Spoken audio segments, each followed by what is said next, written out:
కథోలిక ప్రార్థనలు. ఉత్తమ మనస్తాప జపము.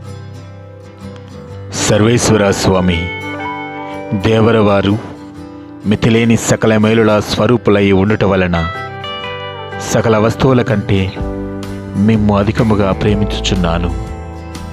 మీకు నా పాపముల చేత ద్రోహము చేసినందువలన మహా మనస్తాపపడుచున్నాను స్వామి, మహా దుఃఖపడుచున్నాను స్వామి, మహా ఉత్తమ మనస్తాపపడుచున్నాను స్వామి.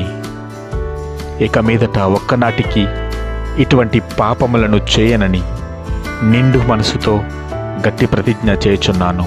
ఆమేన్. ఈ ప్రార్థనను కథోలిక ప్రజలు దివ్య బలి పూజలో మరియు పాప సంకీర్తన సమయంలో ఎక్కువగా ప్రార్థిస్తూ ఉంటారు. Praise the lord. హల్లెలూయా.